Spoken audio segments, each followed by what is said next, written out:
भगवत गीता ये उपनिषदों का सार अमृत भगवान के अनुभव की पोथी है।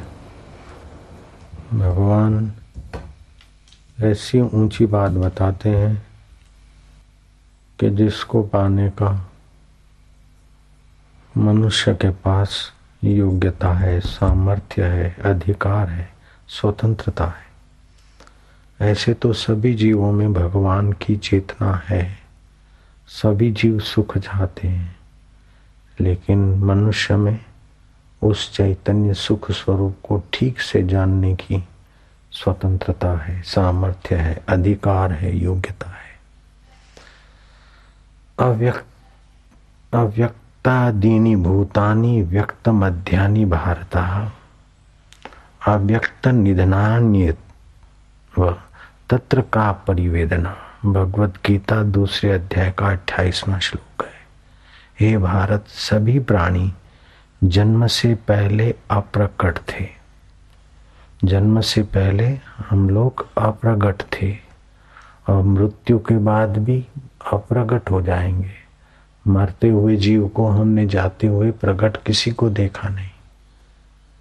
जब मरता है तो विज्ञानियों ने बड़े बड़े मोटे कांच में मरने वाले व्यक्ति को रखा और माइक्रोस्कोप लेकर खड़े हो गए, फिर भी देखा नहीं कि जीव कैसा निकला। मरा वो बात पक्की, जिंदा था वो बात भी पक्की, अभी कुछ मिनटों में मरेगा, ऐसी स्थिति वाले मरीज पर प्रयोग किए गए। लेकिन फिर भी जो निकल जाता है, जो मर जाता है, ये शरीर छोड़ जाता है, वो वैज्ञानिक साधनों में, यंत्रों में पकड़ में नहीं आया, क्योंकि हमारा स्थूल शरीर दृश्य है और स्थूल जगत दृश्य है। सूक्ष्म शरीर भी, मन बुद्धि भी चिंतन में आता है और उसके अस्तित्व का पता चल जाता है। कारण शरीर से भी ये परे है जीव। तो स्थूल शरीर स्थूल सृष्टि में, सूक्ष्म शरीर सूक्ष्म सृष्टि का, कारण शरीर अविद्याजन्य है, लेकिन ये जीव इन तीनों से अलग है। इसीलिए ये चिंतन का विषय नहीं है, ये दर्शन का विषय नहीं है। आत्मा दर्शन का विषय नहीं, चिंतन का विषय नहीं। फिर भी महापुरुषों ने इसका चिंतन करने की रीत खोज ली कि भाई वो चेतन है, वह साक्षी है, निर्विकार है, अव्यक्त है, सब नहीं के बाद भी वो रहता है। इस प्रकार के केवल संकेत किए। जैसे जो वस्तु छांदोग्य मांडुक्य उपनिषद में लिखा है, आद अंतवंते च यन्नास्ति वर्तमाने अपि तत्तथा। जो पहले नहीं है, बाद में नहीं है, तो वर्तमान में भी वैसा ही है। जैसे स्वप्न पहले नहीं था, स्वप्न बाद में नहीं है, तो स्वप्न जब दिख रहा है वो भी नहीं में ही जा रहा है। ऐसे ही समुद्र में तरंग पहले नहीं थे, बाद में नहीं रहेंगे, तो अभी भी हो के नहीं में जा रहे हैं। ऐसे ये शरीर पहले नहीं था, बाद में नहीं रहेगा, तो अभी भी नहीं के तरफ जा रहा है। सब नहीं के तरफ जा रहा है, तो उसकी चिंता इतनी सारी क्यों करना? इसकी फिक्र में फंस के मरने की क्या जरूरत है? दिक्कतें क्यों बनाना? जब शरीर को सच्चा मानते हैं, संसार को सच्चा मानते, तभी दिक्कतें बनती है। जब शरीर पहले नहीं था, बाद में नहीं रहेगा, अभी भी नहीं के तरफ जा रहा है, तो फिर दिक्कत का ही दिक्कत नहीं।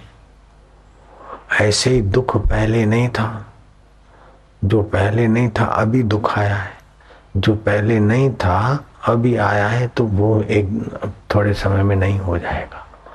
लेकिन हम नासमझी से दुख को इतना महत्व देते हैं कि दुख हमारे सिर पे चढ़ जाता है और हम दुख से दब मरते।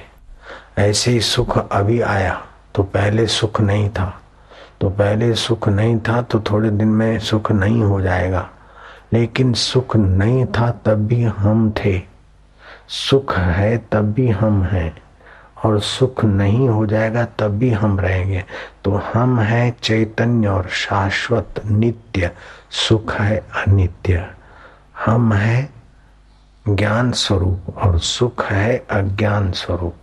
हमारे सिवाय सुख नहीं दिख सकता, हमारे सिवाय दुख नहीं दिख सकता, हमारे सिवाय शरीर नहीं रह सकता और शरीर के सिवा हम रह सकते। सोने के बिना गहना नहीं रह सकता, लेकिन गहने के बिना सोना रह सकता है। पानी के बिना तरंग नहीं रह सकता, लेकिन तरंग के बिना पानी रह सकता है। तो भगवान कहते हैं कि हे भारत, सभी प्राणी जन्म से पहले अप्रकट थे और मृत्यु के बाद भी अप्रकट हो जाएंगे, केवल बीच में प्रकट दिखते हैं। अतः इसमें शोक करने की क्या बात है? तो पहले नहीं था, बाद में नहीं रहेगा, अभी भी नहीं के तरफ जा रहा है, उन बातों में फिर शोक करके डूबने की क्या जरूरत है? जो आदमी भूतकाल का चिंतन करता है उसे तमोगुण घेर लेता है और शोक में पड़ेगा। जो भविष्य का चिंतन करता है उसको रजोगुण घेर लेगा। लेकिन जो निश्चिंत नारायण के चिंतन और आनंद में रहता है उसका सत्वगुण और ज्ञान बढ़ेगा। उस सत्व स्वरूप में और ज्ञान स्वरूप ईश्वर में प्रीति करो। भजन इस स्थूल शरीर से नहीं होता है, भजन भाव शरीर से होता है। ये जो व्यक्त में दो प्रकार होते हैं, व्यक्ति भी एक,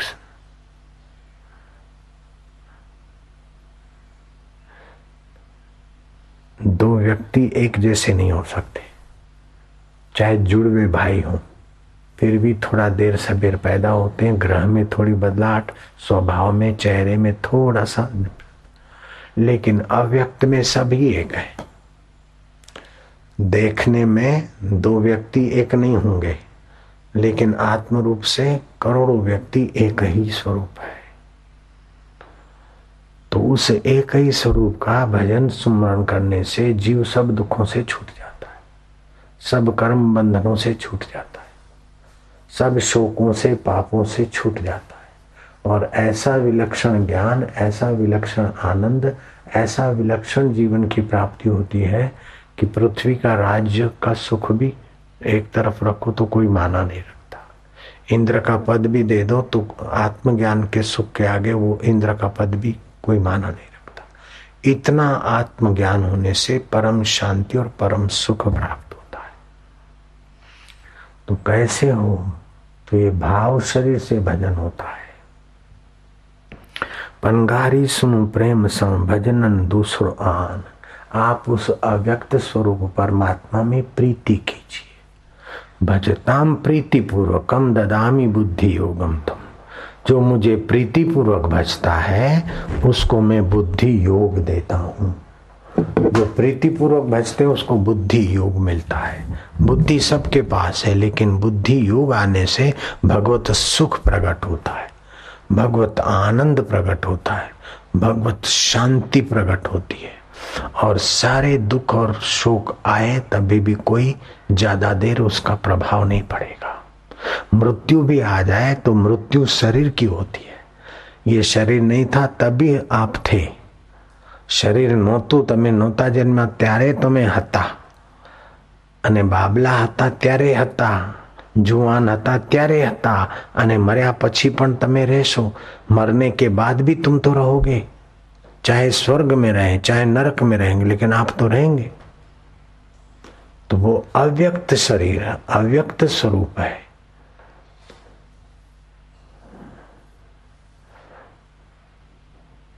और ये व्यक्त आदि में नहीं था, अंत में नहीं रहेगा। तो अभी भी श्वासोश्वास में इसके कई कण बदल रहे हैं। आंवले के नीचे, वृक्ष के नीचे बैठकर भोजन करने में भी स्वास्थ्य और प्रसन्नता और पुण्य प्राप्ति होती है। पीपल को सींचने से या पीपल को जो स्नान किए बिना पीपल को स्पर्श करते हैं तो उनको स्नान करने का फल होता है। अगर स्नान करके पीपल के वृक्ष को स्पर्श करते हैं तो तो उनको और विशेष सात्विक फल की प्राप्ति होती है। जो पीपल का वृक्ष लगाते हैं, मानो वो अपने पितरों को तारने के लिए और शीतलता देने के लिए एक सुंदर काम किया उन्होंने। पीपल का वृक्ष के नीचे बैठना, पीपल के वृक्ष के को स्पर्श करना, पीपल को सींचना, ये सारा पाप नाशक और सुखदायी पुण्यदायी कृत्य है। पद्म पुराण के पाताल खंड में लिखा है कि पीपल को जल देने वाला व्यक्ति दरिद्रता से छूट जाता है, दुष्ट स्वप्नों से और दुखद चिंता से दूर हो जाता है, और उसके दुख नष्ट हो जाते और दिक्कतों से वो पार हो जाता है। खाली पीपल को सींचने वाला, दर्शन करने वाला, स्पर्श करने वाला पाप नाश करता है, दिक्कतों से बच जाता है, चिंताओं से बच जाता है, बुरे स्वप्नों से बच जाता है। अष्टांग योग साधन ग्रंथ में लिखा है कि पीपल सींचना माना साक्षात तुम गोविंद भगवान को ही तृप्त कर रहे हो। पीपल को जो जल देता है उसकी दुर्गति कभी नहीं होती। यहाँ पीपल लगा था, हमने सत्संग हॉल की डिजाइन ऐसी बनवाई कि पीपल के वृक्ष को हटाना ना पड़े, ताकि सब लोग पीपल की हवा से स्वस्थ रहे, स्पर्श से भी पुण्यात्मा हो। ये रहा पीपल का वृक्ष। और अपने जहाँ भी आश्रम है तो घर के और आश्रम के पश्चिम के तरफ पीपल हो तो बड़ा सुखदायी उसकी हवा होती है, ऋण आयान वाली हवा होती है। पीपल की डाली से, पीपल के पत्ते से, पीपल की छाया से, पीपल के स्पर्श से, पीपल के दर्शन से, पीपल के सींचने से सत्वगुण बढ़ता है। और भगवान ने गीता में कहा है, वृक्षों में पीपल तो मेरा ही स्वरूप है, अर्थात भगवान की उसमें विशेष सत्व और चेतना और प्रभाव है।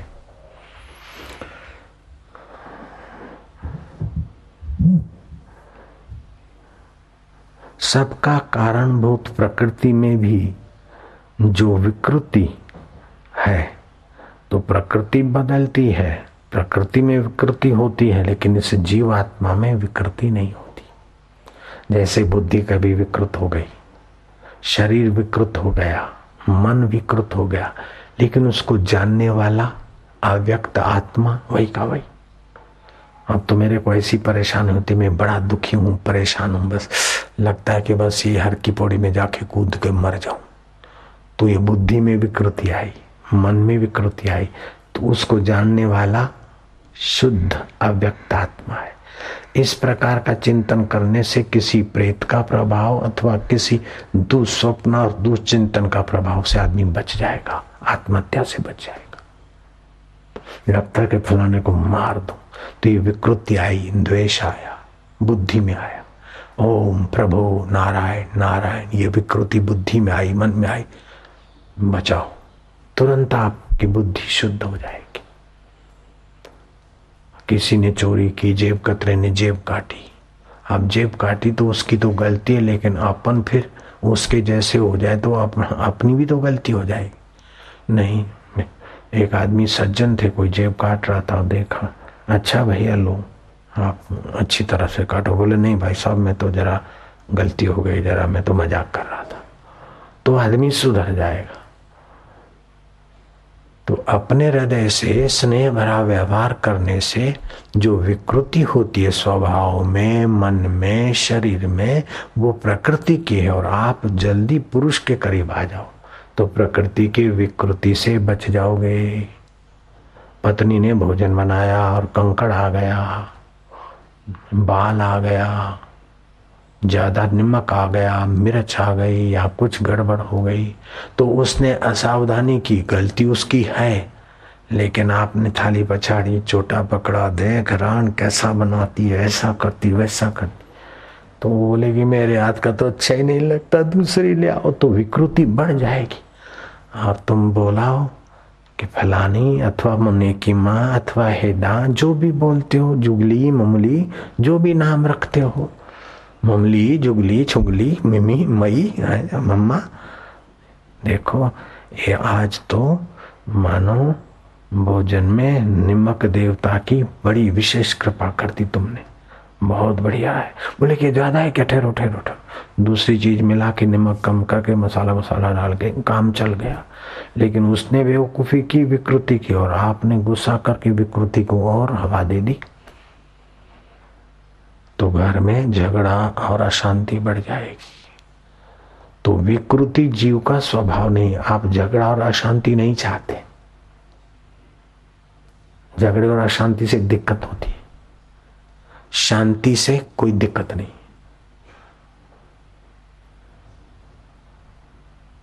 शांति में आदमी घंटों भर रह सकता है, लेकिन क्रोध में 1 घंटा भी सतत नहीं रह सकते।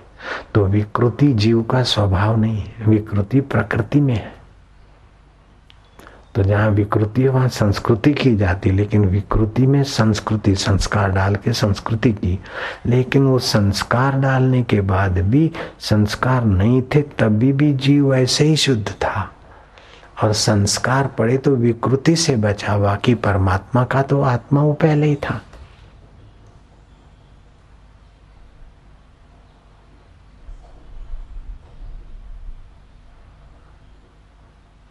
जैसे पीपल के वृक्ष को सींचना और पूजा करने से विष्णु भगवान की पूजा, सब ग्रहों की पूजा और पितरों की तृप्ति मानी जाती है, पाताल खंड में लिखा है पद्म पुराण।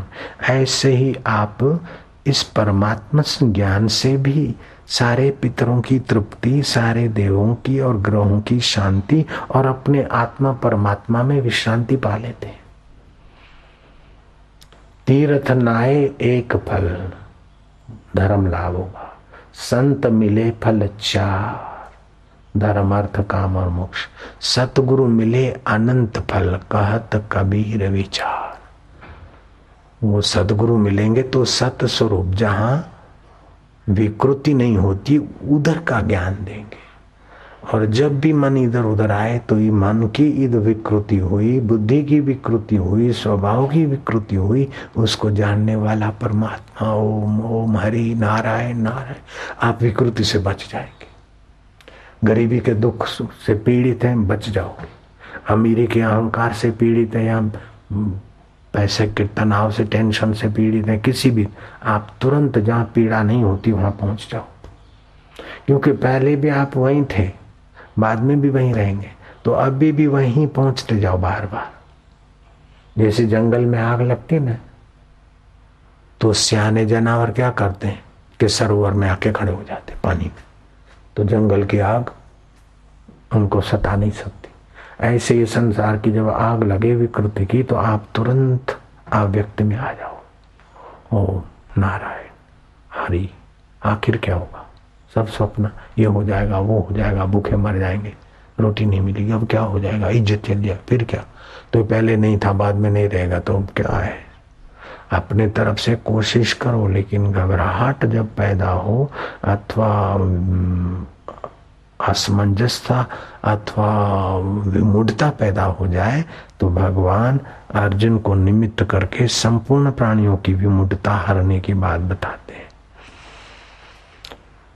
कि यह सारा संसार मेरे में अव्यक्त स्वरूप में व्याप्त है। संपूर्ण प्राणी मेरे में स्थित है, परंतु मैं उनमें स्थित नहीं, तथा वे प्राणी भी मेरे में स्थित नहीं है। ईश्वर की प्रकृति परा, अव्यक्त, और जीव अपरा। तो एक व्यक्त ईश्वर की 2 प्रकृतियां हैं। ईश्वर की 2 प्रकृति, एक परा माना अव्यक्त प्रकृति, वो जीव रूप है, जीव भी अव्यक्त है, और दूसरी अपरा जो व्यक्त। तो शरीर ईश्वर के आत्मा की 2 प्रकृति, एक अव्यक्त और एक व्यक्त। तो शरीर है व्यक्त, दिखता है, और जीव है अव्यक्त।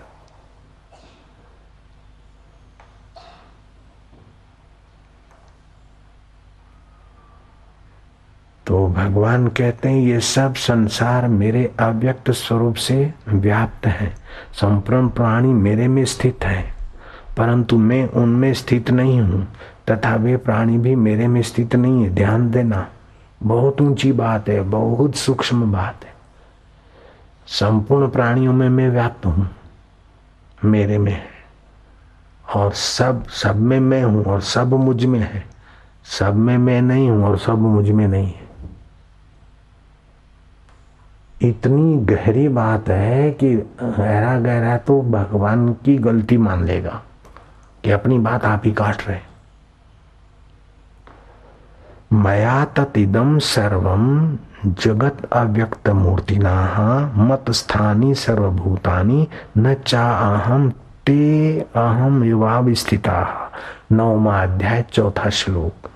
यह सब संसार मेरे अव्यक्त स्वरूप से व्याप्त है। संपूर्ण प्राणी मेरे में स्थित हैं, परंतु मैं उनमें स्थित नहीं हूं तथा वे प्राणी भी मेरे में स्थित नहीं है। बताओ, दुनिया के बड़े बड़े वकीलों को बोलो कि इसका करो व्याख्या।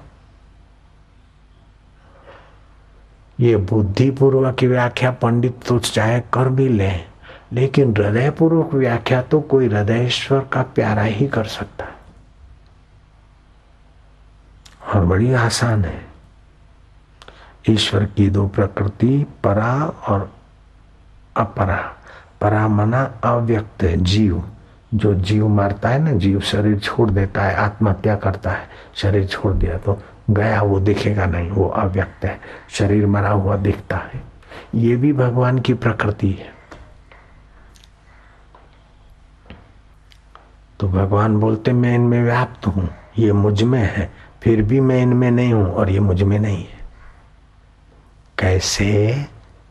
जैसे कि ये सारे समुद्र कहता है कि सारे तरंग ये मुझ में है और सारे तरंगों में मैं हूं, फिर भी मैं इनमें नहीं हूं, ये मुझ में नहीं है, क्योंकि तरंग मर जाते तो मैं मरता नहीं हूं। फिर भी आप उनमें नहीं थे, वे आप में नहीं थे। अगर आप में होते तो जगने के बाद रहते और सपने के पहले होते। अगर वे आप में थे तो अभी क्यों नहीं है, पहले क्यों नहीं थे? फिर भी स्वप्न काल में आप सब उन्हीं में थे, वो आप में थे, और फिर भी आप उनमें नहीं थे और वे आप में नहीं थे। ऐसे ही सृष्टि काल में वो जो अव्यक्त अपना चैतन्य है, तो सृष्टि के पहले जो था सृष्टि के बाद रहेगा, सृष्टि में भी अभी वो है और सृष्टि भी उसी में है, फिर भी उसमें सृष्टि नहीं है और वो सृष्टि में नहीं है। बहुत सूक्ष्म बात है ये, बहुत ऊंची बात है।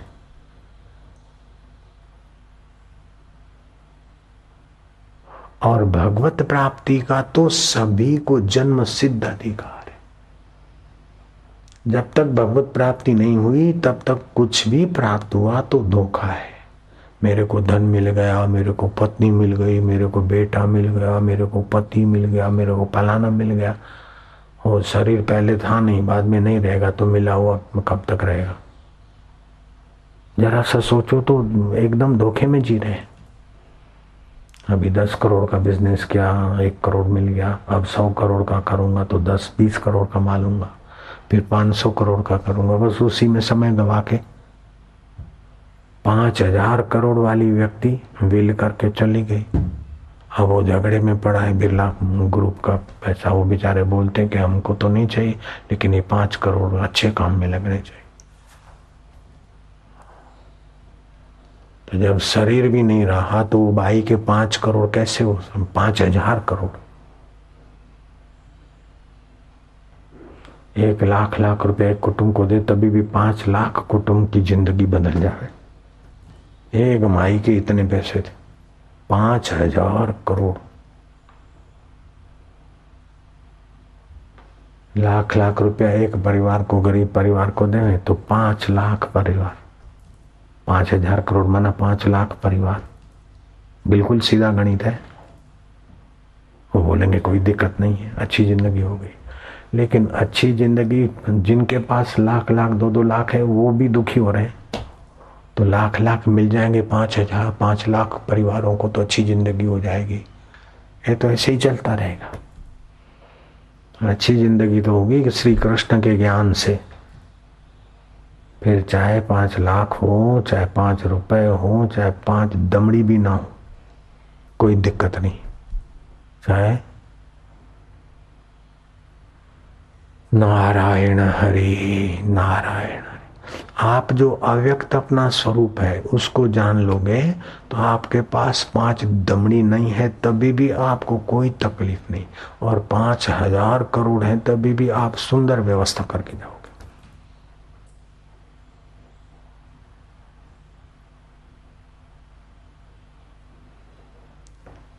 नारायण नारायण नारायण नारायण। तो आप थोड़ा समय केवल निकालिए अपने लिए। शरीर के लिए तो आप 8 घंटे काम करते हैं, अपने लिए कितना करते? अपने लिए समय निकालिए। आप अव्यक्त है, जो व्यक्त है पहले नहीं था बाद में नहीं रहेगा, इसके पीछे सारी जिंदगी खप रहे हैं। और जो पहले था अब भी है, जिसकी सत्ता से ये शरीर दिखता है। अगर आप नहीं है तो शरीर की क्या कीमत है साहब? आप अगर इस शरीर से नाता छोड़ देते तो आपके 100, 200, 500 लाख, 2 लाख, 50 लाख करोड़ क्या काम के? तो તમારા કારણે શરીર છે, શરીરના કારણે તમે નથી। શરીર નહોતું ત્યારે તમે હતા, શરીર છે તો તમે છો, ને શરીર નહીં રહે તો भी तुम रहोगे। तो तुम अविनाशी हो, शरीर नाशवान है। तुम चेतन हो, शरीर जड़ है। तुम ज्ञान स्वरूप हो और शरीर अज्ञान स्वरूप है। तुम शाश्वत हो और शरीर नश्वर है। तो शाश्वत होकर नश्वर की चिंता में खप रहा है, चेतन होकर जड़ के चक्कर में दिक्कतों पर दिक्कत आ रही। बोलता काई दिक्कत नहीं, काई दिक्कत नहीं, लेकिन इनकम टैक्स का जरा नोटिस आ जाए तो दिक्कत हो गई, जरा खाना पचा नहीं तो दिक्कत हो गई, जरा बुढ़ापा आया तो जोड़ों में दर्द तो दिक्कत हो गई। काई दिक्कत नहीं, काई दिक्कत नहीं, जीवन भर रटता रहा आदत के अनुसार, लेकिन फिर भी देखो दिक्कत ही दिक्कत, दिक्कत ही दिक्कत। जहां कोई दिक्कत नहीं पहुंचती है वहां अपनी बुद्धि को लगाओ।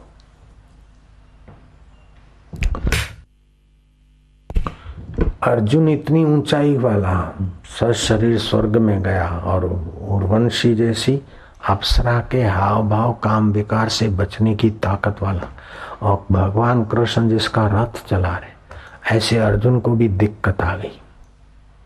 बिना ज्ञान के दिक्कत आ ही जाती है। कई दिक्कत नहीं, कई दिक्कत नहीं बोलने वालों को भी दिक्कतें आई है। जो दिखता है उसको व्यक्त कहते हैं और जो नहीं दिखता है उसको अव्यक्त कहते हैं। तो नहीं दिखने में सूक्ष्म चीज भी नहीं दिखती है, फिर भी वो सूक्ष्म साधनों से दिखती है। जैसे माइक्रोस्कोप से कोई चीजें दिखती है, टेलीविजन की चीजें टेलीविजन पे दिखती है, रेडियो के तरंग रेडियो से दिखते हैं, तो ये भी व्यक्त है। लेकिन आत्मा ऐसा भी नहीं है कि किसी माइक्रोस्कोप से दिखे अथवा किसी और साधन से दिखे। सारे साधन जिसकी सत्ता से देखने की दिखाने की योग्यता लाते वो है परमात्मा। मति न लखे, जो मति लखे सो मैं शुद्ध अपार। जो जो जो उसको बुद्धि नहीं देख सकती है, लेकिन जो बुद्धि को देखता है, जिसको मन नहीं देख सकता लेकिन जो मन को देखता है, जिसको शरीर नहीं जानता लेकिन जो शरीर को जानता है। तो शरीर को कौन जानता है? बोले मैं जानता हूं, बस मैं को खोज ले। बुद्धि को कौन जानता है? बोले मैं जानता हूं। दुख को कौन जानता है? बोले मैं जानता हूं। सुख को कौन जानता है? बोले मैं जानता हूं। तो कौन है? बोले मैं जुगलू दत्त तेरे की धोखा खा गया। नहीं बापूजी मैं जानती। तो कौन है? मैं माने को। अरे जा, तो कंकड़ हो गई। फिर जब शरीर का नाम लेकर अपने को मैं माने तो आप कंकड़ पत्थर हो गए, जड़ वस्तु हो गए। आप मैं वो कौन है इसको खोजोगे ना, तो हो खोजते खोजते खोजने वाला खो गया, जिसको खोजता था वही हो गया। खोजत खोजत कबीरो गयो हेराई, जैसे लूण की पुतली समुद्र को खोजने जाए तो क्या होगा? कोई दिक्कत नहीं है। अरे पूरी दिक्कत आ जाएगी, उसकी आकृति गायब और वो समुद्र हो जाएगी, कोई दिक्कत की नहीं की जगह पे पहुंच जाए। बोलिया जब भी आपनू तभी हुआ खराब, नानक जी ने कहा। समर्थ रामदास ने जप इतना किया, 13 करोड़ 14 करोड़ 15 करोड़, तो भगवान सपने में दर्शन देते। 1-3 करोड़ करने से, 4-5 करोड़ करने से तो हस्त की रेखाएं, भाग्य की रेखाएं बदल जाती है। तो जब 15 करोड़ हो तो भगवान तो 13 करोड़ में प्रकट हो गए। फिर जब चाहो तो भगवान को प्रकट कर देते थे, दूसरों को भगवान के दर्शन करा देते थे, सगुण साकार सीताराम आदि के। समर्थ रामदास शिवाजी के गुरु जी। ऐसे समर्थ ने भी अपने दास बोध में लिखा है कि अपना उद्धार करना हो तो अद्वैत ग्रंथों का अध्ययन करना चाहिए। भगवान अलग है, आप अलग है, ये तो द्वैत हुआ। लेकिन भगवान का आत्मा और आपका आत्मा, भगवान का मैं और आपका मैं मूल में एक ही है, ऐसा तत्व ज्ञान ग्रंथों का करना चाहिए, अध्ययन करना चाहिए। नरसिंह मेहता, ज्યાં लगी आत्म तत्व चीन्यो नहीं, ત્યાં लगी साधना सर्व झूठी रे। जब तक आत्मज्ञान नहीं हुआ, अपना अव्यक्त स्वरूप का अनुभव नहीं हुआ, तब तक साधना सब झूठी। क्योंकि झूठा लेना, झूठा देना, झूठा खाना, झूठा आना, झूठा पीना, झूठा मिलना, झूठा बिछड़ना, सब झूठ हो गया, स्वप्न हो गया। बचपन में कितनों से मिले। माया, तुम याद रखो, वो दिन थे, मंगनी हो रही थी, घूंघट लाडे गाए रहे थे, शादी के दिनों में नथनी पहरी थी या नहीं,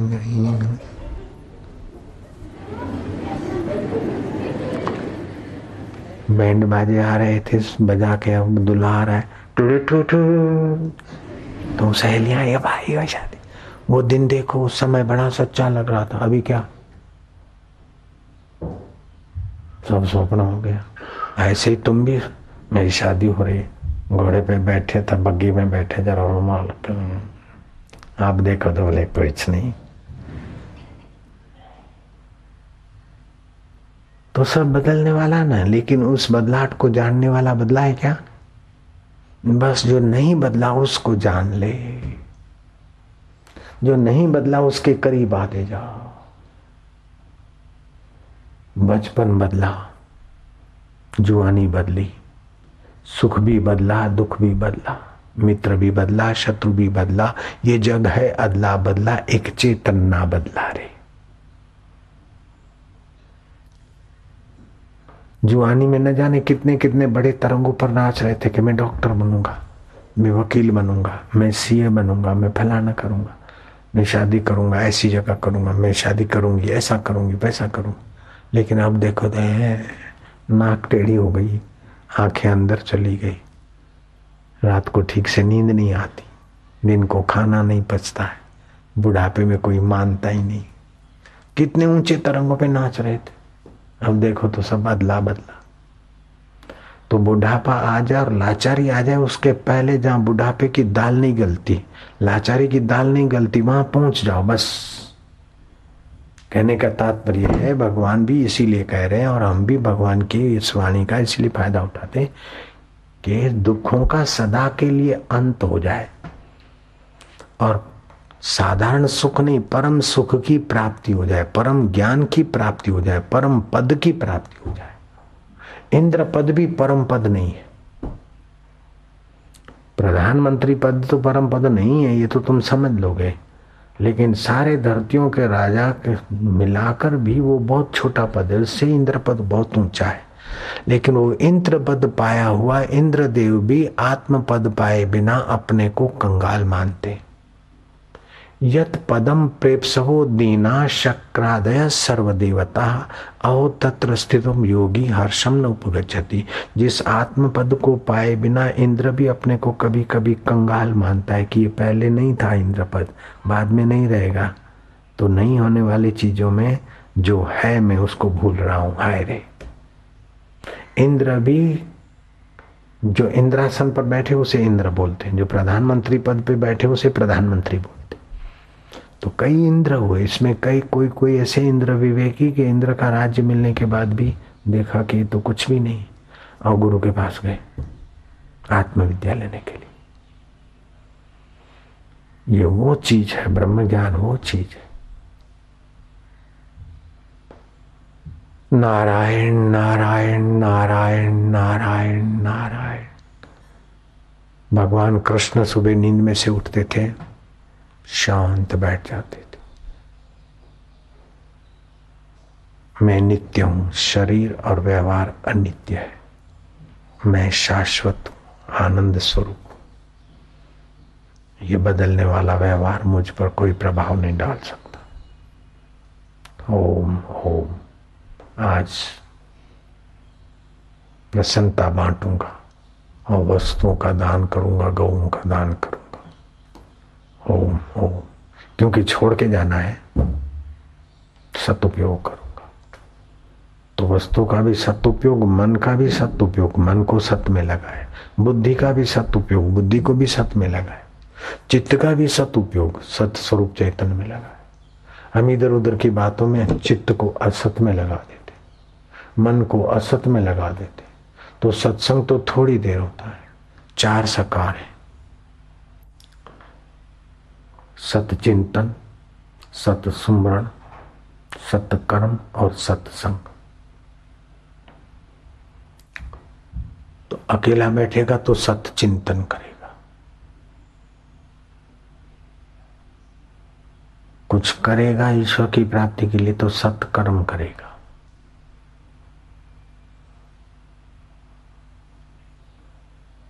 चिंतन, सुमरण, कर्म और सत्संग।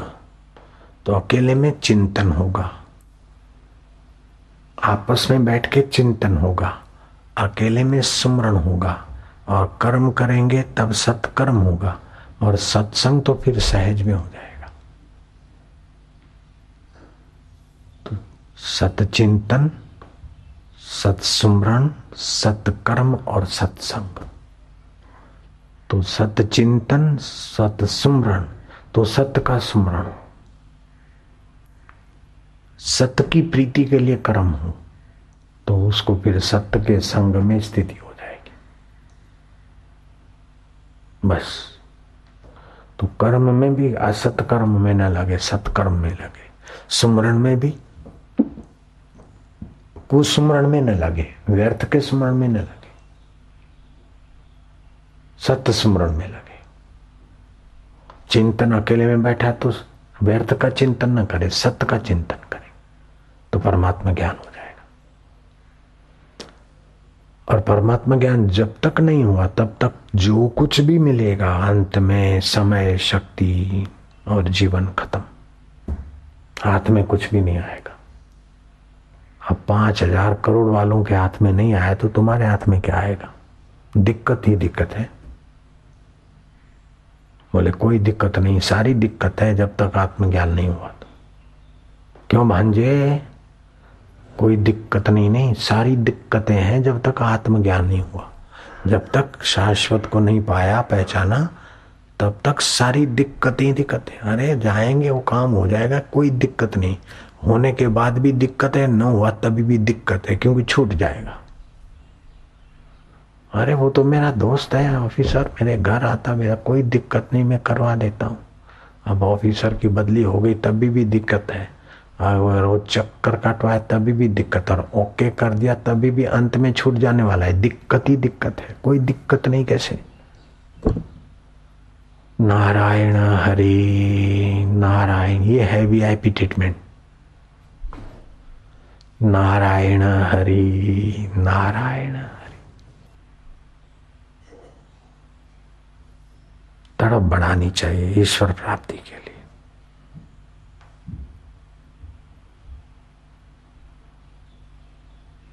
तो तो विकार शरीर में होता है, विकार बुद्धि में होता है, मन में होता है, लेकिन जो निर्विकार अपना नारायण अव्यक्त स्वरूप है उसको पाले।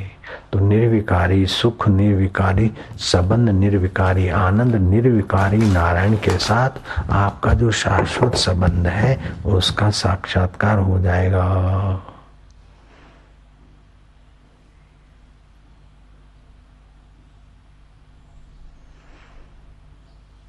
यह शरीर काटन, यह शरीरी, शरीर तो काट सकते लेकिन शरीर के अंदर जो शरीरी है उसको काट नहीं सकते।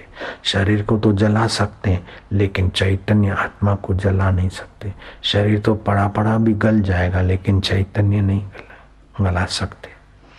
और यह सुखाया भी नहीं जाता। तो न हन्यते हन्यमाने शरीरे, शरीर के नष्ट होने से ये शरीरी आत्मा तुम नष्ट नहीं होते। और ये सब में रहने वाला पूर्ण है, परिपूर्ण है, अचल स्थिर स्वभाव वाला और अनादि है।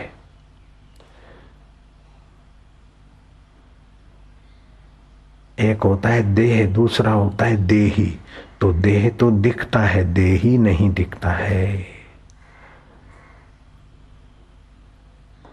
तो देही की महिमा अपरंपार है। इसमें उनका वर्णन करना बड़ा कठिन है, फिर भी उसको सुगम कर दिया महापुरुषों ने। अच्छेद्य, अदाह्य, अक्लेद्य, अशोष्य, अचलः, अव्यक्त, अचिंत्य, अविकार्य।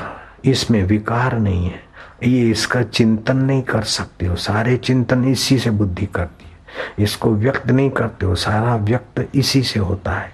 ये अचल है, सारे चल कार्य इसी से होते हैं। ये अशोष्य है, सारे शोष्य इसी से दिखते हैं। अक्लेद्य, सारे क्लेद्य इसी से दिखते हैं। अदाह्य, सारा दाहन इसी से दिखता है। अच्छेद्य, सारा छेदन भेदन इसी से दिखता है। ये 8 विशेषताएं इस परमात्मा की वर्णन करके विधि मुख से उपदेश दिया, निषेध मुख से उपदेश दिया। भाई ये सुखाया नहीं जा सकता, ये नहीं किया जा सकता, ये निषेध मुख हो गया। और ये विधि मुख, विधि मुख निषेध मुख से उपदेश देकर जीव को जगा दिया। तो बस उसको इतना मिला, इतना मिला कि सारी सृष्टि का वैभव भी उस आत्मज्ञान के आगे कोई माना नहीं रखता। एक बार ब्रह्मा जी अपने बड़े बेटे पर इतने प्रसन्न हुए कि बेटा जो चाहिए तू मांग ले, तूने मेरी आज्ञा का पालन किया है, मैं तुझ पर प्रसन्न हूं। तो बेटे का नाम था अथर्व, ब्रह्मा जी के ज्येष्ठ बड़े बेटे का नाम। तो उसने कहा कि पिताजी आप तो सृष्टि के कर्ता हो और सारे रहस्यों को जानते हो, सबसे जो उत्तम चीज है आप वही दीजिए मेरे को। ओम ब्रह्मा देवानां प्रथमा विश्वस्य कर्ता भुवनस्य गुप्ता स ब्रह्म विद्या सर्व विद्यायां प्रतिष्ठाय अथर्वाय प्रतिप्राह। ब्रह्मा जी सृष्टि के कर्ता हैं, भुवनों के रहस्य जानकार। अपने ज्येष्ठ पुत्र को, बड़े बेटे को प्रसन्न होकर सबसे ऊंची चीज देने को जब बेटे ने प्रार्थना की तो वही दिया, ये ब्रह्म ज्ञान जो भी तुम सुन रहे हो, आत्मविद्या दिया। ऐसा नहीं इंद्र बना दे, चलो प्राइम मिनिस्टर बन जाओ। प्राइम मिनिस्टर बनने के बाद भी क्या होता है, जो भूतपूर्व बैठे हैं देखो, और अभी भी जो है वो भी भूतपूर्व हो जाएंगे देर सवेर। किसी भी पद पे हम बैठे तो मिली हुई चीज है ना, वो तो छूटेगी। भगवान शाश्वत है। भगवान ऐसा नहीं कि भगवान मिलेंगे, भगवान मिले मिलाए, कि केवल भगवान और हमारे बीच की नासमझी हटी तो बस मिले। जो मिला मिलाया है लेकिन उसका ज्ञान नहीं है, उसकी स्मृति नहीं, उसकी प्रीति नहीं, तो भगवान का होना तो है ही है, भगवान तो छे, लेकिन भगवान का ज्ञान होना भगवान की स्मृति होना, भगवान की प्रीति होना, ये 4 चांद लाती है। एक भिखमंगा था, उसने ठान लिया कि मैं लखपति बनूंगा, करोड़पति बनूंगा। तो उसने क्या करा, तो दूसरे भिखमंगे तो सुबह 10 बजे की गाड़ी पे अपनी चादर बिछाकर बैठ जाते स्टेशन पे, वो तो सुबह 4 बजे चादर बिछा के बैठ जाता। और उसने वहीं अपना छोटा मोटा छपड़ा तंबू तान लिया। भाई साहब कुछ देते जाओ, कुछ। सुबह 4 बजे से भीख मांगे मांगे, रात को कभी 2 बजे वाली गाड़ी आवे लेट सेट, तभी भी बैठ जाए। तो काफी चिल्लर कटी और वो वहीं मर गया किसी कारण। मरना तो है सभी। जब समाज सुधारक को ने देखा कि ये भीख मांगा, तो जो कुछ डिब्बे बिब्बे खोद काद के थोड़े रख दिए थे चिल्लर के, बड़ी चिल्लर करके, देखा कि क्या है, जरा खोदें। तो जरा गहरे चले गए तो पुराने जमाने के राजा के सोने के देगे हीरों से भरी थी। अब वो फिर भी जीवन भर भीख मांग रहा था, उन्हीं पर रह रहा था। देगे भरी थी, सोने की देगे हीरे जवाहरात से भरी थी, लेकिन भीख मांगा 10-10, 5-5 पैसे भीख मांग के अमीर होना चाहता था। मांगने की जरूरत नहीं थी, जहां बैठा था वहीं गहरा खुद था। ऐसे ही हम मांग रहे कि चाहे तू सुख दे, पान मसाला तू सुख दे, संभोग तू सुख दे, फलाना तू सुख दे। भीख मांगे मांगे खपे जा रहे, लेकिन जिसकी सत्ता से जहां बैठे हैं वहां अगर खोजे तो आनंद ही आनंद। डिठो मुख शहनशाह जो हींअरे थियुम करार, लथा रोग शरीर जा सतगुर जे दीदार। उस शाहों के शाह परमात्मा में विश्रांति पाई तो शरीर की चिंता, उधर चिंता, प्रिय चर्चा, विरहीना संभालना, स्वस्वरूपे स्थिर था ये बदा सहजे टड़े। वो सब सारे दुख मिट जाएंगे एक साथ। जैसे नींद में सब समान हो जाते, चेहरे में सब समान नहीं, नींद में सब समान अव्यक्त में चले जाते। चाहे पलंग पे सोया हो राजाई पलंग पे, चाहे फुटपाथ पे गहरी नींद में, सब अव्यक्त में आ जाते। ऐसे जागृत में जो अव्यक्त में आ गया, उसका तो काम बन गया, उसके दर्शन करने वाले का भी पुण्य लाभ हो जाएगा। तीर्थ ना एक फल संत मिले फल 4, वो संत पद को पालेगा। उसके जन्मों का अंत हो जाएगा, उसके पापों का अंत हो जाता है, उसके दुखों का अंत हो जाता है, उसकी चिंताओं का अंत हो जाता है, उसके क्लेशों का अंत हो जाता है, जो अव्यक्त की तरफ आता है। और अव्यक्त दूर नहीं है, व्यक्त भगवान का मंदिर तो बाहर है, दूर है। व्यक्त मित्र दूर है, और व्यक्त जो मिलेगा बिछड़ जाएगा। अव्यक्त कभी नहीं बिछड़ता। तुम पत्नी को सदा साथ में नहीं रख सकते, पति को सदा साथ में नहीं रख सकते, जुआनी भी सदा साथ में नहीं रख सकते, बचपन भी सदा नहीं रख सकते, लेकिन उस अव्यक्त परमात्मा को कभी छोड़ नहीं सकते। जिसको कभी नहीं छोड़ सकते उसकी प्रीति हो जाए, जिसको कभी नहीं छोड़ सकते उसका ज्ञान हो जाए, जिसको कभी नहीं छोड़ सकते उसमें जरा शांत हो जाए, बस। हाइशो की आदत पड़ी है ना, तो सत्संग में भी धमाधम इधर भी कुछ ना कुछ करो, कुछ ऐसा भी समय लाओ कि बस उसके चिंतन करते करते जिसके लिए कर रहे हो उसी में थोड़ी क्षण डूब जाए, फिर मन इधर उतर जाए। ओम ओम शांति। ओम जिसके लिए कर रहे हो उसी में थोड़ी क्षण डूब जाए, फिर मन इधर उतर जाए। ओम ओम शांति। ओम क्या हुआ, मैं कौन? कई लोग बोलते बापू हम आपको जल्दी पाले, तो पालो। बापू जी आप कैसे मिलेंगे? मैं क्या अभी मिल रहे हैं? बोले नहीं आपको हम पाले तो हमको कहाँ पाओगे? हम कहाँ पर हैं जो आके पाओगे? कि बापू जी आप तो सब जगह सब में है, आत्मरूप हमारे में है, तो बस, तो वही तो बापू है, वही तो चैतन्य है।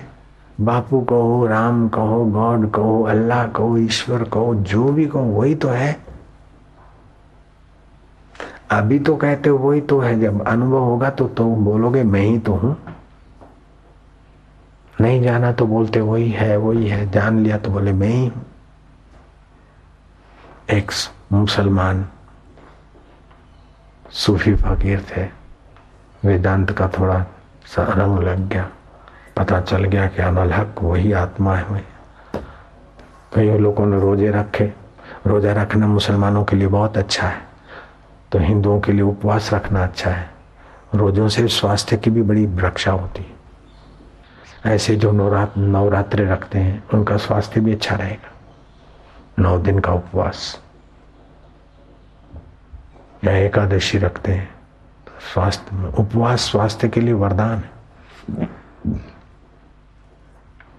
तो महाराज बता रहे थे, एक फकीर था, लोगों ने रोजे रखे थे, है कोई खुदा का प्यारा, है कोई अल्लाह का प्यारा। लोग आए, बोले महाराज हमने रोजे रखे फकीर, हम खुदा के प्यारे, अल्लाह के प्यारे। बोले अल्लाह को एक अंगूठी कोई दे सकता है? बोले एक नहीं दो। बोले अल्लाह को जूता कोई पहरा सकता है? बोले जरूर। अल्लाह के लिए नए कपड़े? बोले महाराज हाजिर। बोले मैं कल आता हूं, तैयार रखना। लोग देखे कि क्या है, फकीर तो जरा दमदार भी थे। किसी ने अंगूठी बनाई, किसी ने कपड़े बनाए, किसी ने जूते। बोले कहाँ है अल्लाह, हम उसको अंगूठी पहनाना चाहते हैं। कहाँ है अल्लाह, हम उसको जूता पहनाना चाहते हैं। तो फकीर ने पैर आगे किया कि अल्लाह के पैर में जूता पहरा दो। हाथ आगे क्या? बोले अल्लाह के हाथ में अंगूठी पहरा दो, अल्लाह को नए कपड़े पहरा दो। है बोले ये क्या करते हो? बोले क्यों, तुम तो अल्लाह के भक्त हो, अल्लाह के मुर्शिद हो, क्या ये सब दुकान मिलकत तुम्हारी है? बोले अल्लाह की है। तो ये परिवार तुम्हारा है? बोले अल्लाह का है। तो बेटा तुम्हारा है? बोले अल्लाह का है। तो ये शरीर तुम्हारा है, तुमने बनाया है? बोले नहीं अल्लाह का है। बस मैं वही तो कहता हूँ, ये भी तो अल्लाह का ही है, पहरा दो अल्लाह के हाथ में अंगूठी। साधो साधो साधो साधो, नारायण नारायण ओम नारायण हरि नारायण हरि। पनगारी सुनु प्रेम संभजन न दूसर आन। उस अल्लाह को प्रेम करो, वो साथ में ही हाजरा हजूर है। भगवान को, अल्लाह को, राम को, ओम नारायण नारायण। ओमकार शब्द उच्चारण करने से जो अव्यक्त है वहां सीधा मन जाता है। इसीलिए ओमकार की ध्वनि जो लोग ज्यादा जप करते हैं, हरिओम हरिओम, तो उनकी रोटी पर ओमकार छप जाता है अग्नि से। कईयों के जीवन में से वो छिंदवाड़ा आश्रम में, महिला आश्रम है, वहां तो बैंगन में से बैंगन कटे तो ओम की आकृति। एक दूसरे को पता चला, फिर अखबार वालों को पता चला, तो बोले ये क्या, तुमने क्या किया? बोले हमने नहीं किया, तुम भैया ले आओ, बैंगन हमने बोए हैं हमारे बगीचे में, ले आओ काटो। उसमें से ओमकार की आकृति। क्यों? हरिओम हरिओम करते पानी सींचते। तो ओमकार अव्यक्त है। अव्यक्त कैसे कि और शब्द आहत से पैदा हुए। ओमकार अनहद नाद है। इसी को सिख धर्म ने कहा, अनहद सुनो वडभागियां सकल मनोरथ पूरे। तो ओमकार का जो 120 माला जप करते बाद में आपको पता ही न चले और चलता रहे, जब ऐसा पता चलेगा कि जब चल रहा है, समझो आपका काम बन गया, आप उस अव्यक्त ईश्वर के तरफ आ गए। 1 साल के लिए अनुष्ठान करो, ईश्वर प्राप्ति हो जाए। 115 माला रोज करें, नीच कर्मों का त्याग करते और 10 प्राणायाम करें और मौन रखें। जो चतुर्मास में मौन रखते हैं उसके संकल्प में सामर्थ्य आएगा, उसकी अवज्ञा कोई नहीं कर सकता, उसकी आज्ञा का पालन लोग करेंगे। मौन में ताकत होती है, संकल्प बल होता है। ओम ओम ओम। तो कम बोले अथवा तो मौन रहे और अनुष्ठान करे। द्वेष नहीं करे किसी से,